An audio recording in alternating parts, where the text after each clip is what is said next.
नमस्कार मित्रों, आपके अपने YouTube चैनल में आपका स्वागत है। दोस्तों, ये 3 बात अपने दिमाग में बिठा लो, रंग से राजा बन जाओगे। आज की जो हमारी कहानी है, आज का जो हमारा प्रसंग है, एक कपोत पक्षी की बड़ी प्यारी कहानी है, ज्ञानवर्धक कहानी है। दोस्तों, इस कहानी को पूरा सुने, ये कहानी बड़ी मोटिवेशनल कहानी है। ये कहानी आपको आपके जीवन में ढेर सारी प्रेरणा देगी। इस कहानी को यदि आप गौर से सुनते हैं और इसकी 3 बातों पर यदि आप अमल करते हैं, तो प्रिय दर्शकों, आप इस संसार में किसी भी कोने में रहें, संसार के किसी भी कोने में घूमें, आप कभी भी किसी भी संकट में नहीं पड़ सकते। ये कहानी आपको आपके जीवन में ढेर सारी प्रेरणा देगी। इस कहानी में ऐसी 3 ज्ञानवर्धक बातें हैं, इनको आप जरूर सुनें। दोस्तों, शुरू करते हैं आज की प्यारी सी कहानी। एक जंगल में 2 कपोतक पक्षी रहते थे। बारिश का मौसम था, झिलमिल झिलमिल बारिश बरस रही थी। तब दोनों कपोतक पक्षी एक वटवृक्ष के खोखले में जाके बैठ जाते हैं और बारिश मूसलाधार बरसने लगती है।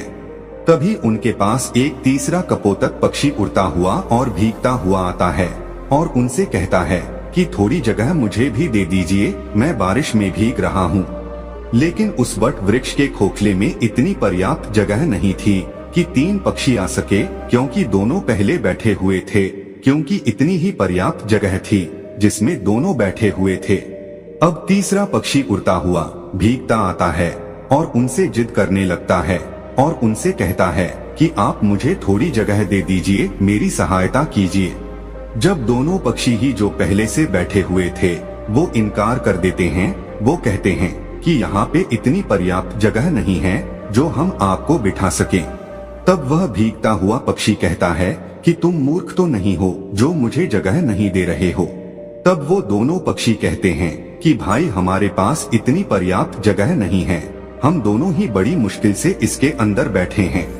लेकिन फिर से वो कहता है कि तुम दोनों ही मूर्खों हो। वो दोनों पक्षी फिर से कहते कि भाई, यदि हमारे पास जगह होती तो हम आपको जरूर बिठाते, लेकिन आप खुद देख लीजिए, हमारे पास इतनी पर्याप्त जगह नहीं है कि हम आपको बिठा सकें। अंततः वो भीगता हुआ कपोत पक्षी उन पक्षियों के ऊपर जाके बैठ जाता है। तब दोनों पक्षी ही उसको धक्का मार के और फिर से नीचे गिरा देते हैं। वह फिर से नीचे से उड़ता है और फिर कहता है कि तुम दोनों बिल्कुल मूर्ख हो, और फिर से उनके ऊपर जाके बैठ जाता है और फिर से वो पक्षी उसको धक्का मार के नीचे गिरा देते हैं। इसी तरह काफी देर चलता रहता है और वो उड़ता हुआ पक्षी उनसे बार बार कहता है कि तुम दोनों मूर्ख हो, तुम दोनों सबसे बड़े मूर्ख हो। हर बार वो इसी बात को कहता। जब वो थक जाते हैं तो भीगता हुआ पक्षी वहाँ से उड़ के चला जाता है और वो दोनों पक्षी उसी वट वृक्ष के खोखले में बैठे रहते हैं। तब उस कपोतक पक्षी की पत्नी अपने पति से कहती है कि पिया जी, अभी जो पक्षी आया था कि ये बार बार हम दोनों से मूर्ख कह रहा था। ये कह रहा था कि तुम दोनों मूर्ख हो, कि तुम मूर्ख तो नहीं हो, वो बार बार इसी बात को कह रहा था। तो ये मूर्ख होता कौन है? मूर्ख होता कैसा है? मूर्ख दिखता कैसा है? आप मुझे इस बात को बताइए। तो दोस्तों, तभी कपोतक पक्षी अपनी पत्नी को एक कहानी सुनाता है और वो कहता है कि प्रिय, इस कहानी को यदि आप ध्यान से सुनोगी तो आपको ये पता चलेगा कि मूर्ख कौन होता है। तब वो अपनी पत्नी को कहानी सुनाता है और उसकी पत्नी बड़ी गौर से और बड़े ध्यान से सुनती है। कपोतक पक्षी कहानी शुरू करता है और वो कहता है कि एक नगर में एक सेठ रहता था। उसी का एक पुत्र था। सेठ ने अपने पुत्र की शादी कर दी और शादी करने के बाद सेठ का लड़का शहर चला जाता है कमाने के लिए, और सेठ के लड़के की पत्नी घर पे रहती है। एक दिन सेठ के लड़के की पत्नी पनघट पर स्नान करने के लिए जाती है और वहाँ पे स्नान करने लग जाती है। तभी उसके पास में 3 राह चलने वाले व्यक्ति आते हैं और सेठ के लड़के की पत्नी से कहते हैं कि बाई, हम बड़ी दूर से आए हैं और हमें बहुत तगड़ी प्यास लग रही है, इसलिए आप थोड़ा हमें जल पिला दीजिए। उस वक्त सेठ के लड़के की पत्नी के बदन पर इतने कपड़े नहीं थे, क्योंकि वो इस समय स्नान कर रही थी। उसी वक्त तीनों राह चलने वाले व्यक्ति आ जाते हैं और उनमें से एक व्यक्ति कहता है कि हमें पानी पिला दीजिए। इस बात को कपोतक अपनी पत्नी से कह रहा है और कपोतक की पत्नी बड़ी गौर से और बड़े ध्यान से सुन रही है। कपोतक आगे कहता है कि सेठ की पत्नी उन लोगों से कहती है कि भाई तुम कौन हो। तब उनमें से एक राह चलने वाला व्यक्ति कहता है कि हम यात्री हैं और हमें बहुत प्यास लग रही है, हमें थोड़ा पानी पिला दीजिए। उस व्यक्ति की इतनी बात सुनने के बाद वो सेठ के लड़के की पत्नी कहती है कि यात्री तो सिर्फ 2 होते हैं, तुम कौन से यात्री हो। अब वो व्यक्ति बड़ी सोच में पड़ जाता है। वह सोचने लगता है कि हमें खुद को ही पता नहीं है कि हम कौन से यात्री हैं। वो यात्री उस सेठ के लड़के की पत्नी को कोई जवाब नहीं दे पाता है। तभी दूसरा व्यक्ति बोलता है और वो कहता है कि मुझे बहुत तगड़ी प्यास लग रही है और प्यास के मारे मेरे हलक सूखे जा रहे हैं, इसलिए आप मुझे पानी पिला दीजिए। वह सेठ के लड़के की पत्नी कहती है कि भाई तुम कौन हो। तब वो व्यक्ति जवाब देता है और वो कहता है कि मैं अनपढ़ गवार हूँ, आप मुझे पानी पिला दीजिए। तब उस सेठ के लड़के की पत्नी कहती है कि अनपढ़ गवार तो सिर्फ 2 होते हैं, तुम कौन से अनपढ़ गवार हो ये बताओ, तब मैं तुम्हें पानी पिलाऊंगी। लेकिन वो भी कोई जवाब नहीं दे पाता है। वो भी सोचने लगता है कि मुझे खुद को ये पता नहीं है कि मैं कौन सा अनपढ़ गवार हूँ। वो कोई जवाब नहीं दे पाता है। फिर तीसरा व्यक्ति कहता है कि बहन जी मुझे पानी पिला दीजिए, प्यास के मारे मेरे प्राण निकले जा रहे हैं, यदि कुछ देर मुझे और पानी नहीं मिला तो मेरे प्राण ही निकल जाएंगे, इसलिए आप मुझे पानी पिला दीजिए। तब सेठ के लड़के की पत्नी उस व्यक्ति से कहती है कि भाई तुम कौन हो, तुम बताओ, यदि तुमने बता दिया तो मैं तुम्हें जरूर पानी पिला दूंगी। वह कहता है कि मैं मूर्ख हूँ, आप मुझे पानी पिला दीजिए। अब सेठ के लड़के की पत्नी कहती है कि इस संसार में 2 प्रकार के मूर्ख होते हैं, तुम कौन से मूर्ख हो। दोस्तों अब वो भी इस सवाल का कोई जवाब नहीं दे पाता है। वो भी बड़े सोच में पड़ जाता है कि मुझको खुद को पता नहीं है कि मैं कौन सा मूर्ख हूँ। उसको कुछ सूझता नहीं है, कुछ आता नहीं है, कुछ जाता नहीं है। वह कोई जवाब नहीं दे पाता है। इस कहानी को कपोतक अपनी पत्नी से कह रहा है और उसकी पत्नी बड़े ध्यान से और गौर से सुन रही है। आगे कपोतक पक्षी कहता है कि वो तीनों व्यक्ति पियासे ही पनघट से जाने लगते हैं। जब वो वहाँ से रवाना होते हैं तो सेठ के लड़के की पत्नी उनसे कहती है कि भाई आप मेरे घर चलिए, गांव से कुछ ही दूरी पर इसी रास्ते पे मेरा घर है, वहाँ मैं आपको जरूर पानी पिला दूंगी। तो दोस्तों वो तीनों यात्री उस सेठ के लड़के के घर आ जाते हैं और सेठ के लड़के की पत्नी स्नान करके और कपड़े पहनकर अपने घर आ जाती है। जैसे ही वो तीनों व्यक्ति उस सेठ के घर पहुंचते हैं और साथ में सेठ के लड़के की पत्नी भी घर पहुंचती है, तभी उसके ससुर की नजर अपनी बहू पे पड़ जाती है।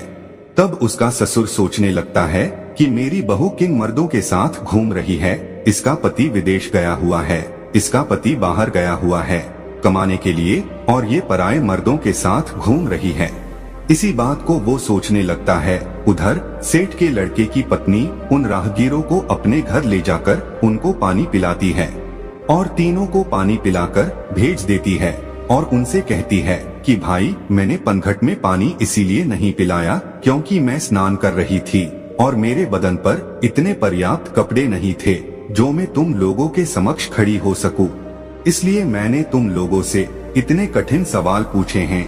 मेरा ऐसा कोई मतलब नहीं था कि मैं तुम लोगों को पानी न पिलाऊं, इसीलिए मैं तुम लोगों को अपने घर पे लेके आई हूँ और यहाँ पर तुमको पानी पिला के भेज रही हूँ।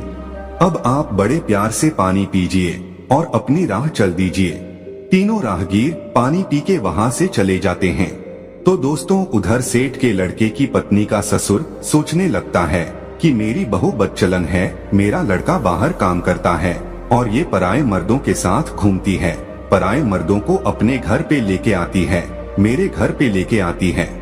यही सोचकर वो दुखी होता है। अब सोचने लगता है कि यदि किसी व्यक्ति में बीमारी आ जाए तो उसका उपचार जरूरी होता है, यदि उसका उपचार नहीं किया जाए तो बीमारी उसके रोम रोम में रम जाती है और बाद में बड़ा मुश्किल होता है। इसी बात को सोचकर वो सोचने लगता है, ठीक है अब मेरी बहू का क्या इलाज किया जाए। ये भी बदचलन हो गई, बदमाश हो गई है, पराये मर्दों के संग घूमती है, इसका पति बाहर रहता है इसलिए ये बिगड़ चुकी है। अब इसका इलाज किया जाए तो क्या किया जाए। अब सोचने लगता है कि क्यों ना मैं इसका फैसला राजा से करवाऊं। तो दोस्तों, इसी बात को सोचकर उस महिला का ससुर राजा के दरबार में पहुंच जाता है और राजा को ये सारी घटना सुना देता है। तभी राजा अपने सैनिकों को आदेश देता है कि जाओ, सेठ के लड़के की बहू को तुरंत दरबार में हाजिर किया जाए। दोस्तों, इस बात को कपोतक पक्षी अपनी पत्नी से कह रहा है और उनकी पत्नी बड़े ध्यान से और बड़ी गौर से सुन रही है। तभी राजा के सैनिक सेठ के लड़के की पत्नी के पास जाते हैं और उनसे कहते हैं कि तुम्हें महाराज ने दरबार में हाजिर होने का हुक्म दिया है और तुम दरबार में चलो। तभी सेठ के लड़के की पत्नी कहती है कि भाई, आप सबसे पहले अपने राजा से ये पूछकर आइए कि उन्होंने मुझे किस रूप में बुलाया है, बेटी के रूप में बुलाया है या बहू के रूप में बुलाया है या माँ के रूप में बुलाया है, किस रूप में उसने मुझे दरबार में बुलाया है। तभी सैनिक वापस राजा के पास में जाते हैं और राजा से कहते हैं कि महाराज, सेठ के लड़के की पत्नी ने ये कहकर वापस भेजा है कि आपने उसे किस रूप में बुलाया है, बेटी के रूप में बुलाया है या बहू के रूप में बुलाया है या फिर माँ के रूप में बुलाया है। तभी राजा बड़ा सोच में पड़ जाता है कि अब मैं बुलाऊं तो किस रूप में बुलाऊं। राजा अपने मंत्रियों से सलाह लेता है तो मंत्री उसको सलाह देते हैं कि महाराज, सेठ हमारे नगर का सेठ है और इसकी बेटी की बहू हमारी भी बहू लगती है, इसलिए आप उसको दरबार में बहू के रूप में बुलाइए। तभी राजा अपने सैनिकों को आदेश देता है और कहता है कि पालकी लेकर जाओ और बहू के रूप में उसको लेके आओ। तभी राजा के सैनिक फिर से पालकी लेकर सेठ के लड़के के घर पहुंचते हैं और सेठ के लड़के की पत्नी से कहते हैं कि महाराज ने तुम्हें बहू के रूप में बुलाया है। तो दोस्तों, इस बात को कपोतक पक्षी अपनी पत्नी से कह रहा है और उसकी पत्नी बड़ी गौर से सुन रही है। सैनिकों की इतनी बात सुनने के बाद सेठ के लड़के की पत्नी तुरंत पालकी में बैठ जाती है और सैनिक पालकी उठाकर राजा के दरबार में ले जाते हैं। सेठ के लड़के की पत्नी राजा के दरबार में हाजिर हो जाती है। तब राजा उससे सवाल करता है, क्या तुम चरित्रहीन हो? तुम्हारा पति विदेश कमाता है और तुम पराये मर्दों के संग घूमती हो। ऐसा हमारे राज्य में नहीं हो सकता। यदि आप ऐसा काम करोगी तो हमारे राज्य को छोड़कर जाना पड़ेगा या फिर तुम्हें सजा दी जाएगी। राजा इतनी बात कहता है तब सेठ के लड़के की पत्नी राजा को जवाब देती और कहती है कि महाराज, मैं एक पतिव्रता स्त्री हूँ, मुझ पर कलंक लगाने से पहले आप थोड़ा सोच लीजिए। क्या किसी प्यासे को पानी पिलाना, किसी भूखे को भोजन खिलाना कोई अपराध है? यदि आपके राज्य में ऐसा संविधान है कि किसी भूखे को भोजन खिलाना या प्यासे को पानी पिलाना अपराध है, तो हाँ, मैंने अपराध किया है और ये अपराध मैं बार बार करूंगी। इतनी बात सुनने के बाद राजा बड़ा चिंतित होता है और राजा कहता है, क्या मुझे पूरी बात विस्तार से बताइए कि बात क्या है। तब वो महिला सेठ के लड़के की पत्नी राजा को पूरी सच्चाई कहती है कि महाराज, मैं पनघट पर स्नान कर रही थी, तभी 3 राह चलने वाले व्यक्ति आते हैं और वो कहते कि हमें प्यास लग रही है, हमें पानी पिला दीजिए। उस वक्त मेरे बदन पे इतने पर्याप्त कपड़े नहीं थे कि उनके समक्ष में खड़ी होकर उनको पानी पिला दूं, इसीलिए मैंने बैठे बैठे उन लोगों से इतने कठिन सवाल पूछे कि वो जवाब नहीं दे सके। उसके बाद उनको मैंने अपने घर भेजा। उसके बाद मैं कपड़े पहनकर अपने घर आई। घर आने के बाद उन लोगों को मैंने पानी पिलाकर वहाँ से भेज दिया। अब इसमें मैंने गलत क्या किया है? उस महिला की इतनी बात सुनने के बाद राजा कहता है कि तुमने ऐसे कौन से कठिन 3 सवाल पूछे, वो सवाल हमें भी बताइए। जब सेठ के लड़के की पत्नी वो 3 सवाल राजा के समक्ष रखती है तो राजा भी बड़ा सोच में पड़ जाता है। राजा के अंतरी मंत्री भी सोच में पड़ जाते हैं। उनसे भी इन तीनों सवालों के कोई जवाब नहीं लगते हैं। अंत में राजा परेशान हो जाता है और 3 सवालों के उत्तर जानने का बड़ा इच्छुक होता है। तभी राजा सेठ के लड़के की पत्नी से कहता है कि बहुरानी, हमको इन प्रश्नों के उत्तर नहीं आते हैं। हमारे किसी भी विद्वान पंडित के पास इन प्रश्नों के उत्तर नहीं हैं। हमारे किसी भी मंत्री के पास इन प्रश्नों के उत्तर नहीं हैं। तो फिर आप ही हमें इन प्रश्नों के उत्तर बता दीजिए। तब वो महिला सेठ के लड़के की पत्नी हाथ जोड़ कर के राजा से कहती है कि महाराज, ये तीनों प्रश्न बड़े अनमोल हैं और इनके उत्तर उनसे भी ज्यादा अनमोल है, इसलिए आपसे विनती है, इन तीनों प्रश्नों के उत्तर मैं आपको बता दूंगी, लेकिन बदले में मुझे क्या मिलेगा? वो महिला कहती है कि महाराज यदि सौदा हो तो बराबर का हो। वो महिला सेठ के लड़के की पत्नी बड़ी चतुराई से अपने दिमाग का इस्तेमाल करती है। तभी राजा बड़ी सोच में पड़ जाता है और अंततः राजा परेशान हो जाता है। सोचने लगता है कि तीनों प्रश्न बड़े अनमोल है और इन तीनों प्रश्नों का उत्तर भी बड़ा अनमोल है। इनको जानना बहुत जरूरी है। यही सोचकर राजा कहता है, दोस्तों कहते हैं ना कि जो राजा मूर्ख हो उसको कोई भी लूट सकता है, और आधा राज्य पे आप शासन करोगी और आधे पे हम करेंगे। ठीक है, आप आपके तीनों अनमोल प्रश्नों के उत्तर हमें बता दीजिए। दोस्तों सेठ के लड़के की पत्नी वो पूरी लिखावट करवाती है, आधा राज्य अपने कब्जे में लेती है और फिर उन तीनों प्रश्नों के उत्तर बताती है। और वो कहती है कि महाराज अब गौर से सुनो तीनों प्रश्नों के उत्तर। पहला प्रश्न, यात्री संसार में दो ही हैं। अब दो यात्री कौन कौन से हैं? कि महाराज पहला सूर्य और दूसरा चंद्रमा, जो रात दिन चलते रहते हैं और संसार में भ्रमण करते रहते हैं और संसार को रोशन करते रहते हैं। यही तो यात्री है, सूर्य और चंद्रमा। दूसरा सवाल कि महाराज अनपढ़ और गवार दो चीज है, वह है अन्न और पानी, जो हर किसी के साथ में रहते हैं, विद्वान लोगों के साथ भी रहते हैं और मूर्ख से मूर्ख लोगों के साथ भी रहते हैं। उनका लालन पालन करते रहते हैं। यही सबसे अनपढ़ और गवार है, जो अज्ञानी को भी वही स्वाद देते हैं और विद्वान को भी वही स्वाद देते हैं। तीसरा सवाल, मूर्ख भी दो प्रकार के होते हैं। पहला मूर्ख है जो मेरा ससुर है, जो अपने घर की बात को एक दूसरे से आके कहता है, वही सबसे बड़ा मूर्ख होता है। यदि मेरे ससुर ने इस बात को मुझसे आकर पूछा होता तो वहीं पर इनको मैं पूरी सच्चाई बता देती। मेरे घर की इज्जत नीलाम नहीं होती, मेरी इज्जत इस तरह भरे दरबार में उछाली नहीं जाती, मेरे घर की बदनामी नहीं होती, इसलिए सबसे पहले बड़े मूर्ख मेरे ससुर हैं। तब राजा कहता कि दूसरा कौन है? तब महिला कहती है कि महाराज दूसरे सबसे बड़े मूर्ख आप हैं। एक वो राजा होता है जो बगैर सोचे समझे कुछ भी फैसला ले ले, वही सबसे बड़ा मूर्ख होता है। इसलिए दूसरे सबसे बड़े मूर्ख आप हैं। आप भी एक ऐसे मूर्ख हैं जो मेरे 3 सवालों के बदले में मुझे आधा राज्य दे दिया, तो आप भी सबसे बड़े मूर्ख हैं। तो दोस्तों अब राजा को गुस्सा बहुत आता है, लेकिन वो कुछ नहीं कर सकता, क्योंकि अब वो भी महारानी है, आधे राज्य की महारानी है, आधे सेना उसकी है, आधा राज्य उसका है। अब राजा कुछ नहीं कर सकता था। तो दोस्तों इस तरीके से अपने दिमाग का सदुपयोग करते हुए उस सेठ के लड़के की पत्नी एक महारानी बन जाती है।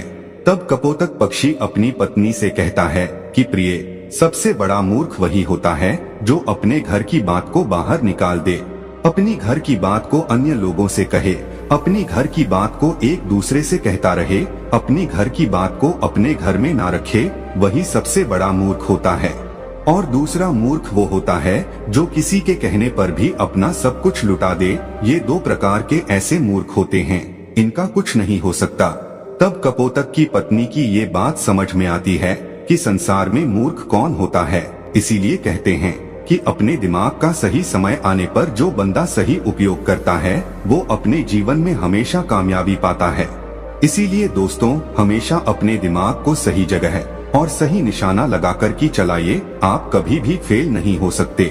जो लोग अपने दिमाग का सही सदुपयोग नहीं करते हैं वो लोग हमेशा पीछे रहते हैं और एक दिन ऐसा आता है कि उनका पतन हो जाता है। इसलिए अपने दिमाग का, अपनी बुद्धि का सही उपयोग करें। हम उम्मीद करते हैं कि दोस्तों इस कहानी से आप ढेर सारी प्रेरणा लेंगे।